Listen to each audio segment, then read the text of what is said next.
उत्तराखंड में बना इत्र पीएम मोदी को आया पसंद, अब फ्रांस भेजा जाएगा परफ्यूम। तिमूर के इत्र को देख अमित शाह भी गदगद, महक ने सबको अपनी ओर खींचा। कन्नौज से इत्र के मामले में होगा कंपटीशन, अब उत्तराखंड को मिलेगी नई पहचान।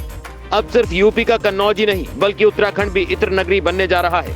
इत्र जिसे सेंट के नाम से भी लोग जानते हैं, वो सेंट अब उत्तराखंड को पहचान दिलाने वाला है। देवभूमि अपनी पहचान के लिए कई खूबियां अपने भीतर समेटे पड़ा है। हर क्षेत्र में उत्तराखंड की एक अलग पहचान है। शायद इसीलिए पहाड़ की चढ़ाई सबके वश की बात नहीं है। उत्तराखंड जो करता है वो कोई भी राज्य नहीं कर पाता। उत्तराखंड जो देता है वो शायद ही कोई राज्य दे पाता हो। अब उत्तराखंड इत्र के मामले में चुनौती देने के लिए तैयार है। चुनौती भी दे रहा है तो किसको? यूपी को, जिससे खुद अलग होकर अपना अलग राज्य बना। और अब पहचान के मामले में उत्तराखंड की कोई तुलना नहीं है। कहते हैं ना, जब मौका मिलता है तो उसे भुनाने वाला अगर समझदार है तो फिर कोई टेंशन की बात नहीं है। अगर भुनाने वाला समझदार नहीं है तो फिर टेंशन की बात तो होगी ही। कुछ ऐसा ही हो रहा है उत्तराखंड के साथ, जिसने एक बड़े मौके को भुना दिया और कामयाबी का लोहा इत्र के जरिए गाड़ने जा रहा है। क्योंकि जिस इत्र की हम बात कर रहे हैं उसने पीएम मोदी और अमित शाह को भी मनमोहक कर दिया है।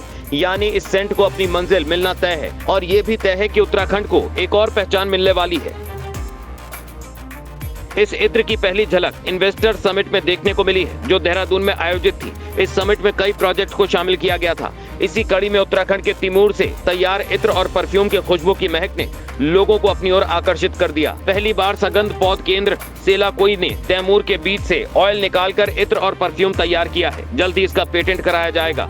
फ्रांस इत्र और परफ्यूम कारोबार के लिए प्रसिद्ध है। पीएम मोदी ने तिमूर के बने इत्र और परफ्यूम को सराहा। इसके बाद पीएमओ ने भी राज्य सरकार को संदेश भेजकर मार्केटिंग के लिए फ्रांस की कंपनियों के साथ करार करने को कहा है। वैश्विक स्तर पर फूड इंडस्ट्री में तिमूर के बीज और तेल की मांग को देखते हुए प्रदेश सरकार ने तिमूर के व्यावसायिक उत्पादन के लिए मिशन तिमूर शुरू किया है। पहले चरण में पिथौरागढ़ जिले के मुनस्यारी में 500 हेक्टेयर में तैमूर वैली विकसित की जा रही है। इसके अलावा सीमावर्ती गाँव में 2000 हेक्टेयर पर तिमूर की खेती की जाएगी। प्रदेश में तिमूर के व्यावसायिक उत्पादन के लिए सरकार ने तिमूर मिशन शुरू किया है।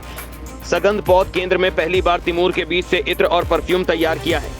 इससे किसानों की आमदनी बढ़ेगी। इत्र और परफ्यूम का उत्पादन बढ़ाकर वैश्विक स्तर पर मार्केटिंग की जाएगी। प्रधानमंत्री नरेंद्र मोदी को भेंट किए गए इत्र और परफ्यूम के बाद पीएमओ ने प्रदेश सरकार को संदेश भेजकर मार्केटिंग को बढ़ावा देने के लिए फ्रांस की कंपनियों के साथ संपर्क करने को कहा। शनिवार को वैश्विक निवेशक सम्मेलन के समापन पर मुख्यमंत्री पुष्कर सिंह धामी ने गृह मंत्री अमित शाह को तिमूर का इत्र और परफ्यूम भेंट किया था। राज्य के ऊंचाई वाले क्षेत्रों में तिमूर एक झाड़ीनुमा पौधा है जो प्राकृतिक रूप से उगता है।